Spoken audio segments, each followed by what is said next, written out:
So our second speaker is Craig Lewis from the Securities and Exchange Commission. He's the Chief Economist with the Securities and Exchange Commission, which means he's responsible for the work of, I believe, about 45 economists and perhaps 90 people in the division. He's headed the division that's called Risk Strategy and Financial Innovation. I've seen some coverage of his thoughts in recent times in some articles around how the SEC is using XBRL data, so I'm very interested to hear what he has to say here today. Probably the buzzword that I've seen referred to in terms of what the SEC is building is RoboCop, so perhaps it is my privilege to welcome the builder of RoboCop to the stage. Thank you very much.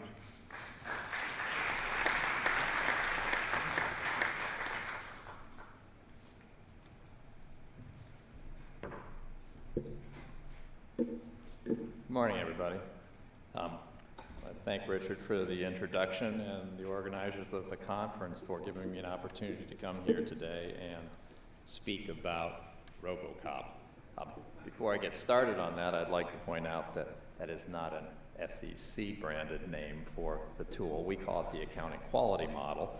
That is something that was provided by a recent article that appeared in the Financial Times describing some of our initiatives. And I have to say I owe a debt of gratitude to the author of that piece, because it has certainly managed to attract more attention for a product that probably would have languished in obscurity for quite a long period of time without it. Before I begin, I would like to say that the remarks that I'm about to make today are my own, and they do not represent those of the chairman, the commissioners, or my fellow staff at the SEC. Before I begin, I thought I'd organize my remarks by briefly describing my division. It was started in 2009 as really the first division at the SEC in over 35 years. Many of you probably aren't aware of the work that the economists do at the SEC, so I thought I would begin there as a way of providing sort of an introduction or a little bit of background into where the model came from, and then describe the model at some level of detail, and in particular focus on how XBRL is being used to implement the model. So the division I run, as Richard mentioned, is the division that houses the economists at the Securities and Exchange Commission. It's largely broken really into two distinct pieces. The first part is a group which works on policy and tries to support the economic analysis that is actually contained in the rule writings that the SEC makes. So recent issues that are on the table for us include things like money market funds, so my staff is actively involved in providing the economic analysis to support that rule when it eventually is released. That group is also responsible for, and we have, I think, a large mission, which is to engage in academic-style research.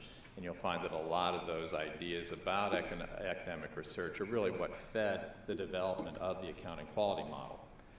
The other side of my house, though, is really where the tool is being developed.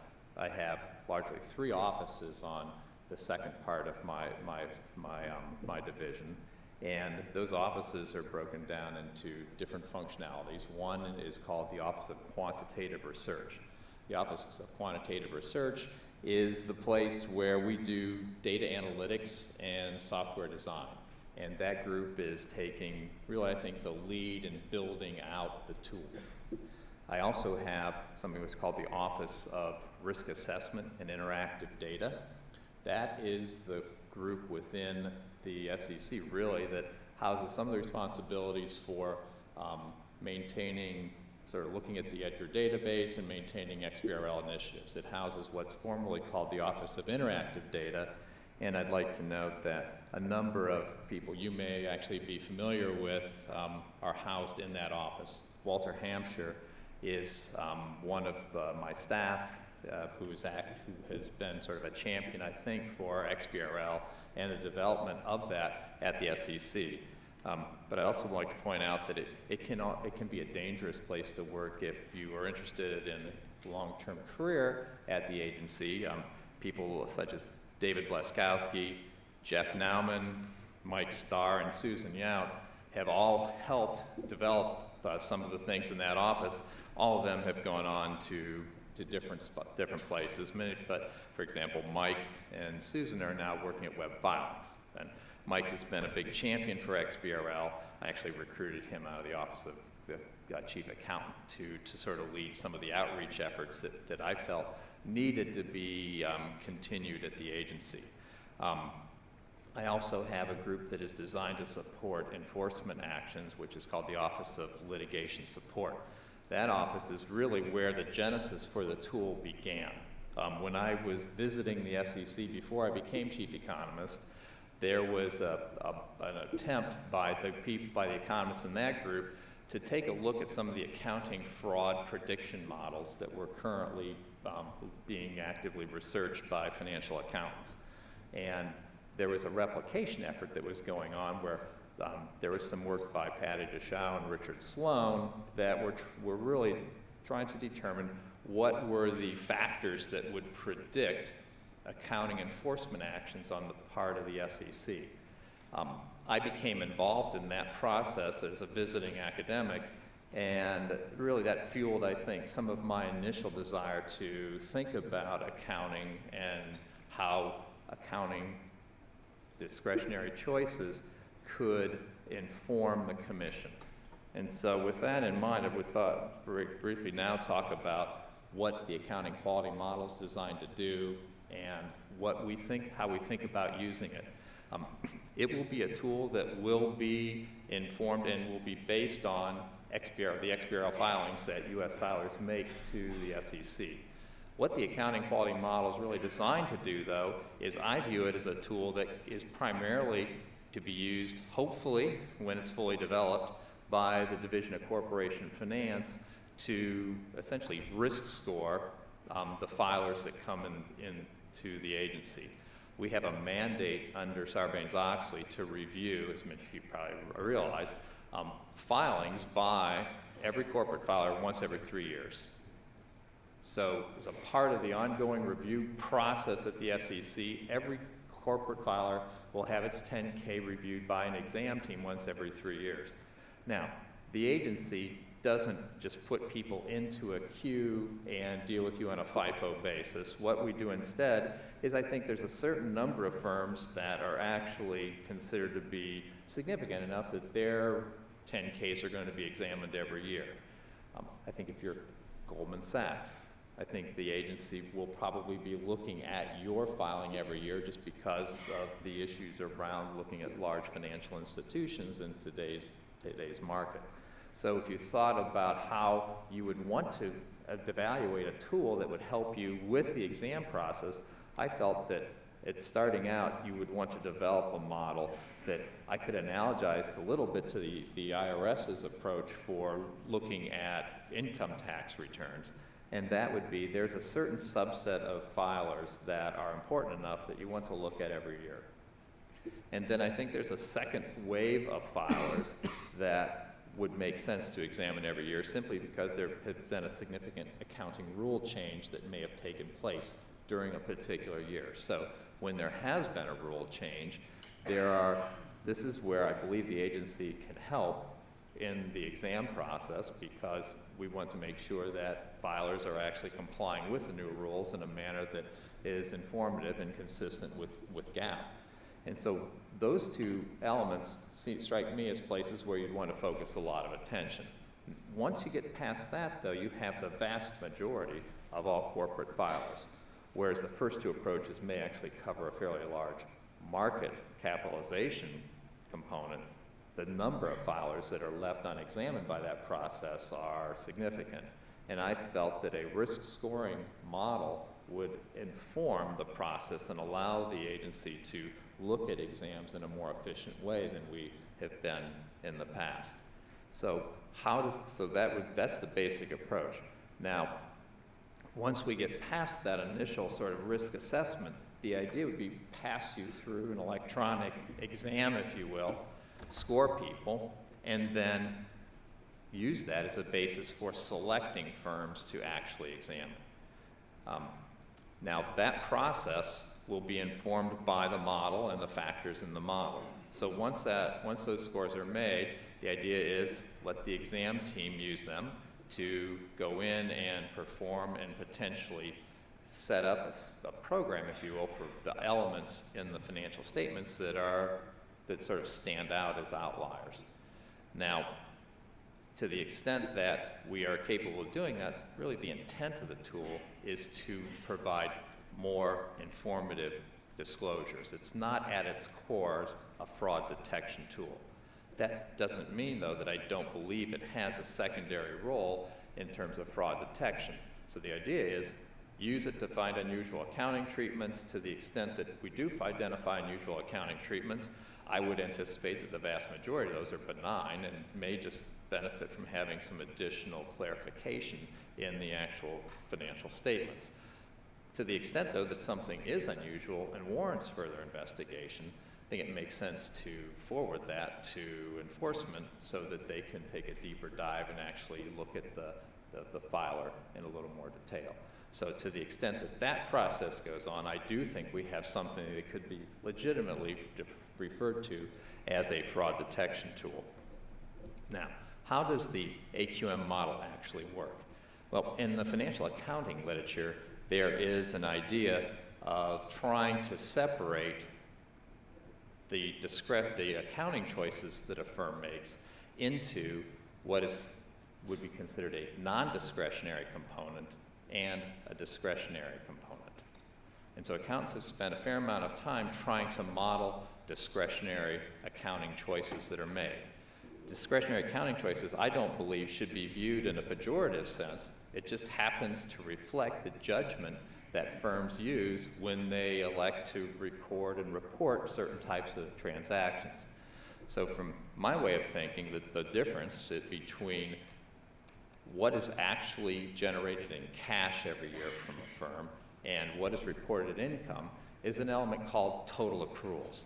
Now, at its core, accrual-based accounting is really, from my perspective, nothing more than an income smoothing measure, right? So accruals are effectively a way to smooth income. And if you think back to your first accounting classes where you understand that the difference between cash and really accounting numbers is the principle is the matching of revenues and expenses. So the quick example of what I mean by an income smoothing mechanism is just to consider the way a financial economist like myself would think about an equipment purchase. From a valuation standpoint, economically, if I spend $1 million on a piece of equipment, I'm $1 million poorer today. If I'm an accountant, and I was one in a former life, what you do is you depreciate the asset over its useful life, right? The idea of taking a cash expenditure and depreciating it over its asset is an accrual for the expense recognized from using the machine. That smooths cash flow numbers over time. So at its core, a firm is making decisions about how to actually execute on that concept of matching revenues and expenses, and it uses significant judgment at times to try and execute on that mission. So the accounting quality model comes into play by saying, well, let's then look at how firms use their discretion when they make accounting choices. The model in the financial accounting literature is fairly simple, and what it simply does is it starts with the idea that there are certain elements that a firm reports every year that are non-discretionary, that they're fairly easy to anticipate, and they largely are related to things like the recording of depreciation expense.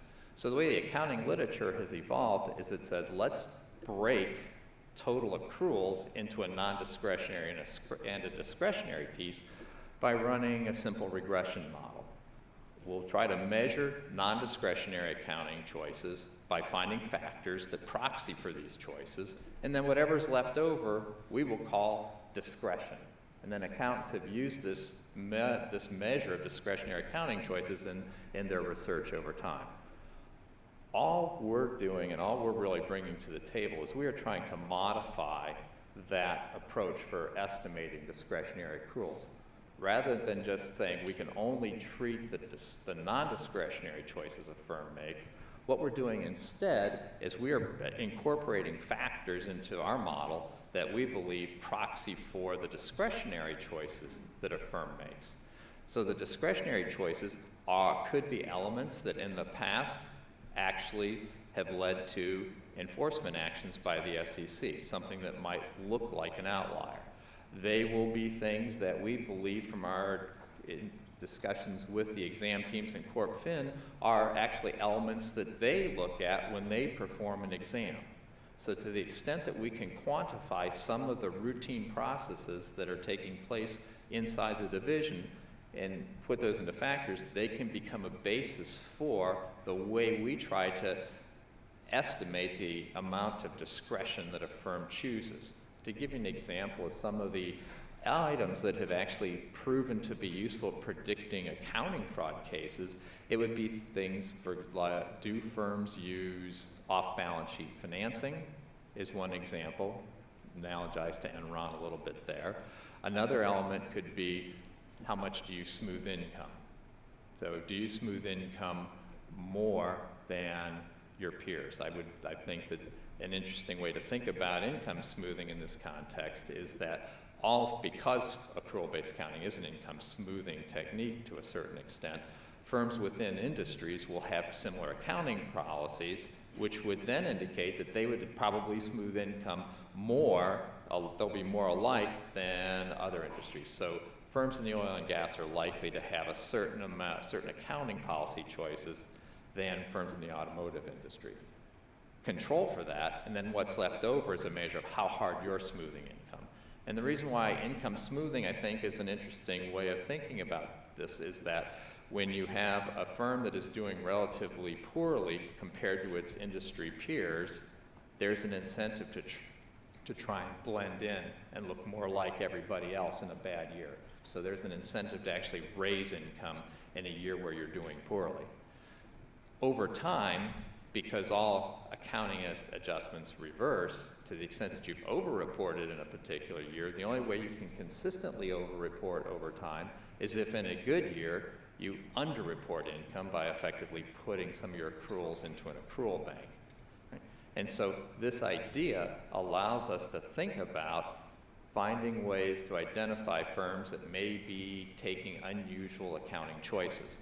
So build the model, use those factors as a way of estimating a risk score, and then we have a way of actually scoring firms. Now, I think one of the real benefits of this approach is that because it's a factor-based approach, instead of just having a black box that spits out a score, the score itself is associated with factors, and then we can explain to the exam teams through a set of reports that we're going to generate which factors are the most important, and that would then give, let's say, an exam team an opportunity to begin its exam of a corporate filer by looking at elements that actually seem to be unusual relative to everybody else. So that is the basic idea for the model. Now, how do we go about executing the model internally? Well, because when I first took over as director, I realized I had effectively all the elements in my division to really build this model out. I had the analytic team that was capable of building software and developing a business process that could then generate reports. I had the XBRL function already inside my division. So the XBRL data, which comes into the SEC, my division currently renders that data, puts it into a structured database. The only thing that I really needed to do once the XBRL data arrives is to convert it into a database that is actually something that can be used directly by the model. So the way I would like you to think about how the model is being built out is that in a sense I'm creating a set of stylized financial statements that are fairly high level that create consistency across filers to a certain degree. So XBRL filings, as you know though, there's a taxonomy and firms get to select the way they essentially report certain data items. And to the extent that firms use customized extensions, I actually have to direct my staff to effectively collapse all those customized choices that are being made into a standardized set of financial statements. So one of the large initiatives we actually have undergoing is going through the process of converting all the XBRL files into a sort of standard set of reporting elements that we can then use for analysis. Once we have that structured database, we can then build the regression model that estimates discretionary accruals. So the data comes into the agency. Literally within 24 hours, we will be able to take a new filing, push it through the model, and then score that filer. One of the things that we also have done inside my division is we've created a report generating tool that will allow us to build customized reports, which are then distributed to relevant user groups. So this report generating tool was actually built to support another risk assessment tool inside my group, which is something called the aberrational performance inquiry model. This model was designed to look at hedge funds and try to identify unusual return patterns in hedge funds. And so we built the hedge fund return model to look for outliers using a very similar regression type approach using a number of factors. So there's a common theme to how we're building out models. The hedge fund model, though you might anticipate, is designed to prevent firms like, let's say, Bernie Madoff slipping through our net again. And so we look for some of the things that you might expect us to look for would be if you looked like Bernie Madoff, we'd like you to come out and be scored in a way that we could ask questions, what are you doing? Right? And so we have developed this model. As part of developing that model was to build a tool that was capable of taking data, rendering it into a report, and then distributing it out to whoever wanted to do this. So inside the agency, we have a web-based interface where you can literally come in, search for the firm you want to look at, and it will generate a report on demand and then deliver that to your desktop. We're taking that same tool, which will become the core for most of these products that we build. It will take the XBRL data, push it through our model, and then a user would be able to log on to the interface. The system will then query what the profile of that user actually is, and then create a report that has been customized for that user. So we have been going to all the exam teams in Corp Fin and asking them, what data elements would you like to see? So we would like to think that the exam teams are going to use our risk model to help them inform their exam process, but at the same time, every exam team looks at a set of metrics that they feel are informative to the way they conduct exams, and that will be different from exam team to exam team. So the user logs on, you look at their profile, it will generate a standardized report, but then it will deliver customized pieces to the report that are specific to that particular user's preferences. We also have the ability to generate data in any format that they want. We could put it into an Excel file if they want and deliver not only a report in a PDF form or an HTML format, we could also push out Excel files, other types of data formats so that they could do their own custom analysis with the same information that we're able to provide for them. So the tool is designed to help exam teams do a better, more efficient job with their exam. One, by providing new information that they haven't seen before, but also by taking a lot of the mechanical calculations out of the process and trying to allow them to be a little more efficient in how they actually perform their tasks. So that is where we stand today with the model. The model has been developed using a commercial database many of you are familiar with called Compustat. And the reason why we use Compustat is because it has a complete, fairly long time series of financial statement information. As we make the transition, it's only been this year really that all filers in the US have been required to report in an XBRL format. So the model right now is being developed using Compustat data, and the factors and the scorings are based on Compustat data, but I don't believe that using Compustat data is sufficient for these purposes. because the actual filer space is significantly larger than the firms that are actually available through CompuStat. And as an agency, I need to score all corporate filers that come through the door. So I want to use the XBRL data because it represents all US filers. So expanding the firms that we can use with this tool by using XBRL, I think, is critical to the development of the process. So that is where we are today. Maybe a couple quick comments about where I would like to see XBRL going. I actually think that inline XBRL is the next logical step. It's used in a lot of places. I think it makes sense to see it used in US XBRL filings for the SEC. It will take care of some of the data problems that exist in current XBRL filings where at the agency we see sign errors, we see some addition errors where filers don't actually use the calculation or the equation calculation components of the filings. So there are certain issues that have been present in XBRL data that are being cleaned up with experience. So one of the things that we've noted internally is that as filers become more familiar with actually filing XBRL statements to the agency, the error rate goes down dramatically. We've also noticed that the more recent filers have fewer error rates than the initial filers did. So there have been some issues about the quality of XBRL data.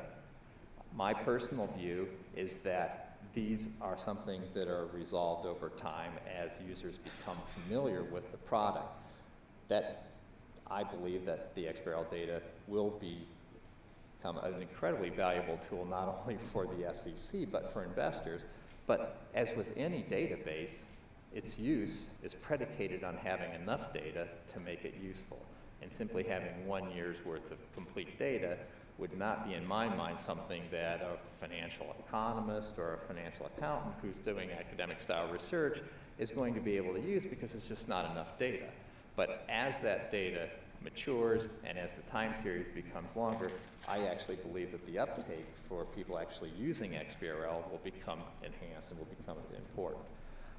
Now, if I were to talk a little bit about some of the other initiatives that I have going on, one of the things that we're actively exploring at the agency is trying to incorporate not only structured data into our modeling approach, but we are also trying to use more of a text analytic approach, and we're bringing in textual analysis into the way we're actually looking at filers. One of the big gaps, I think, in the way the SEC collects data right now is that the proxy statement is not tagged. And there's also a fair amount of textual data contained in financial statements that I think provides a fairly significant opportunity for analysis. We have engaged in sort of a first stage prototype where what we have done is we've taken the MD&A section in companies' 10K reports, and we've basically done a textual analysis around this, where imagine that what you're doing is you're looking for common word choices that filers make. It's a totally quantitative approach. It's not really something that's informed by a lot of user judgment or subjective judgment. It's an analytic technique that looks at and tries to maximize, if you will, the difference between firms that had a certain issue, let's say firms that had an accounting enforcement action brought by the agency versus firms that don't have enforcement actions brought against them. We're effectively going in and we're saying, what are the word choices that filers make that maximize our ability to differentiate between fraudsters in the past and firms that haven't had fraud action brought against them yet? And from that, we can generate a set of factors. They're really lists of words, if you will, and they become factors. Those factors can be imported into the model, or they can be used sort of in a standalone risk assessment type technique. One of the reasons why I felt this text analytic approach was very useful or something that could be fruitful is if you really think about it, most firms that are probably engaging in earnings management or earnings manipulation aren't doing it in a way that allows them to stand out from everybody else. They're actually doing it so they blend in better with their peer group, right? And so over time, they will be taking accounting actions that allow them to look a lot like everybody else, as opposed to revealing that maybe they're underperforming. And it's only at the end of the game, when they are unable to really just sort of blend in anymore, that they are forced to essentially take a large hit or do something where there's essentially an audit trail now that allows you to say, this is probably someone that did something wrong. So we felt that during that window when they were able to blend in with everybody else, could there be an alternative tool we could use that will help us identify firms that may be doing things a little bit differently than everybody else? And so what we have found is that this tool actually comes up with some fairly common sense ideas. We've discovered that one of the things our initial probing into text analytics has discovered is that firms tend to overuse certain words that tend to be associated with relatively benign actions in their financial statements. And they underdisclose things that seem to be indicators of risk. And the way they're over and underdisclosing is relative to their peer group. So what we're doing is we're taking the MD&A section, we're comparing them to other firms in the same industry group, and we're finding that in the past, fraudsters have tended to talk a lot about things that really don't matter much, and they underreport all the risks that all the other firms that aren't having these same issues talk quite a bit about. And so that is a way of sorting out. It's just another tool that we're trying to build into, if you think of our arsenal for understanding what's going on with accounting disclosure. Once again, though, I'm not looking at this as a fraud tool. I'm trying to find ways to direct the exam teams so that they have specific things to focus on when they begin their exam process. And if I know they're not talking about certain risks as much as everybody else in their industry, that tells a corporate fin exam team, you ought to look at their discussion of risks and see why they aren't talking about it, communicate with the company in the exam reports that you write, and ask them to explain why they aren't talking about it. There can be a perfectly legitimate reason that that's going on. If that's the case, then I think it should be disclosed in the MD&A section with a more fulsome discussion of why that risk isn't relevant to them. And it leads to better higher quality financial disclosures. Okay? So that is really, I think, some of the core ideas from this accounting fraud model. I don't want to call it, I called it the accounting fraud model, even though I don't want to, but that's some of the core ideas underlying some of the data analytic ideas that we have going on at the agency right now. Okay, so.